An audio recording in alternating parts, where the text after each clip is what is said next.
11 soldados ecuatorianos fueron asesinados en una violenta emboscada en plena selva amazónica, esto muy cerca de la frontera con Colombia. Se trata del ataque más letal contra el ejército de Ecuador en lo que va corrido del año y según las primeras versiones oficiales habría sido perpetrado por las disidencias de las FARC. Sí, señora. El presidente Daniel Noboa decretó 3 días de luto nacional y prometió arremeter contra los criminales.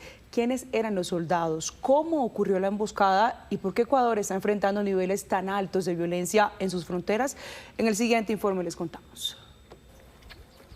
Un grupo armado identificado como parte de las disidencias de las FARC, conocidas como Comandos de la Frontera, atacó este viernes a una unidad del ejército ecuatoriano que realizaba una operación contra la minería ilegal en la región amazónica de Orellana, en el sector de Alto Puno, a 42 kilómetros de la frontera con Colombia. El ataque dejó 11 militares muertos y uno más herido, según fuentes oficiales. También murió un integrante del grupo armado ilegal. El ejército de Ecuador difundió las fotografías de los 11 soldados asesinados, cuyas identidades ya fueron confirmadas. Todos pertenecían a la Brigada de Selva número 19 Napo, unidad desplegada por aire en helicópteros como parte de una operación contra los campamentos de extracción ilegal de oro que se han multiplicado en esa zona en los últimos años. La emboscada ocurrió en un área selvática de difícil acceso, donde la presencia de grupos armados ilegales colombianos ha sido constante debido al lucrativo negocio de la minería y el narcotráfico. En febrero de 2024, el ejército ecuatoriano ya había desmantelado un campamento de los Comandos de la Frontera, capturando a 2 hombres y dando de baja a otro, todos de nacionalidad colombiana. Pese a los hechos, el grupo armado negó su responsabilidad, mientras que el presidente Daniel Noboa dijo que encontrará a los responsables y decretó el luto nacional por 3 días.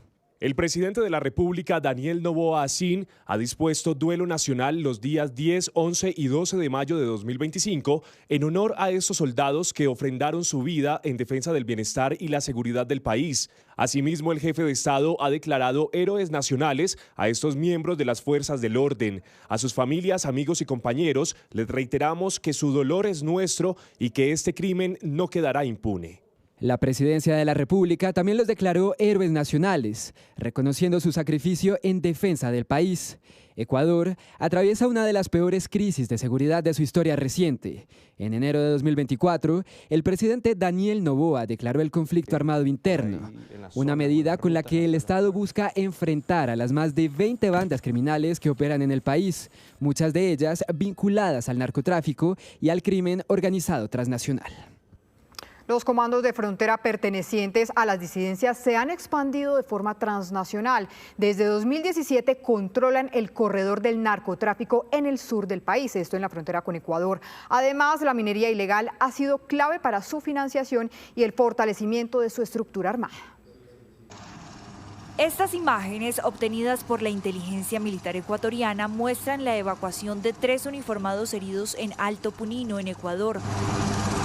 El ataque ocurrió mientras un grupo del ejército de ese país realizaba maniobras de asalto aéreo en la zona de Sardinas.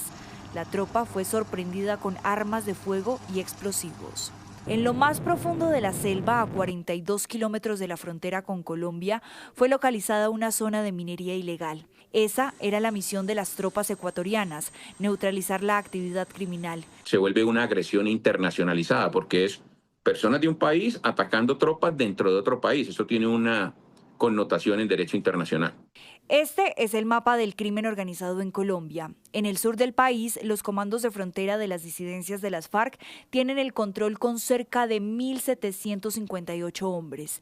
Esta estructura criminal armada, nacida en 2017, ha crecido con fuerza desde entonces.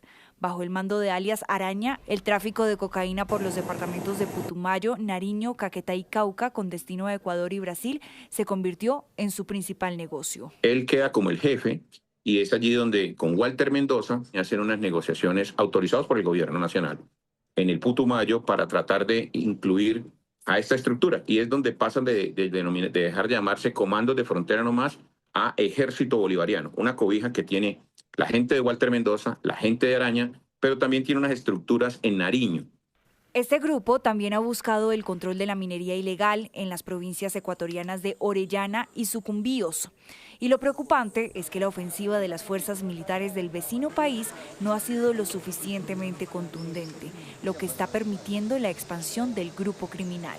El país no está preparado para enfrentar este tipo de grupos. Únicamente el país pues lo que hace es una respuesta frente a la violencia que se vive, pero no hacemos todavía una investigación. La inteligencia del país tampoco está preparada. La provincia de Orellana vive un grave recrudecimiento de la violencia.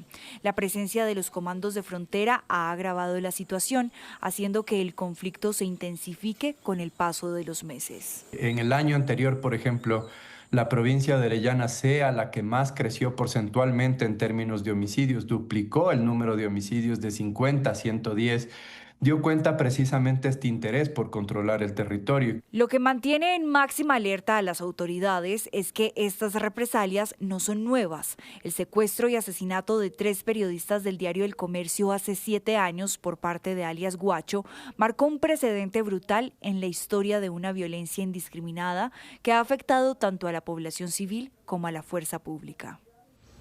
Y este hecho criminal en territorio ecuatoriano ha provocado varias reacciones. Juan Pablo Contreras, ¿qué se ha dicho sobre ese ataque de las disidencias? Las autoridades colombianas y ecuatorianas han condenado con vehemencia esta emboscada. A través de su cuenta de X, el ministro de Defensa Pedro Sánchez rechazó los hechos y aseguró que los grupos armados organizados que delinquen en la zona de la frontera deben ser frenados con toda la fuerza del Estado. Por su parte, el comandante de las fuerzas militares, general Luis Emilio Cardoso, expresó su profundo sentido de solidaridad con las víctimas y dijo que ha ordenado a todas las unidades en zona de frontera mantenerse en máxima alerta para brindar la cooperación necesaria. Frente al hecho, según ex cancilleres, es necesario reestructurar la política de seguridad para combatir los grupos armados en zona de frontera con Ecuador.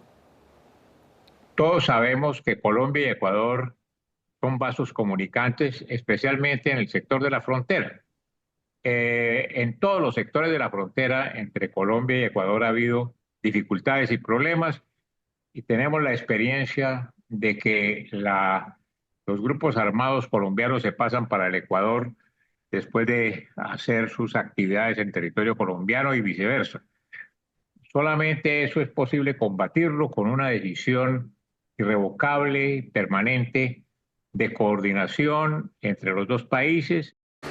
Necesitamos que la contraparte, que es Colombia, esté dispuesta a trabajar de la mano con el gobierno ecuatoriano para frenar entre los dos la actividad de todos estos grupos terroristas, narcotraficantes que ponen en peligro la seguridad y la estabilidad de Colombia, de Ecuador y de la región. Esto necesita cooperación bilateral.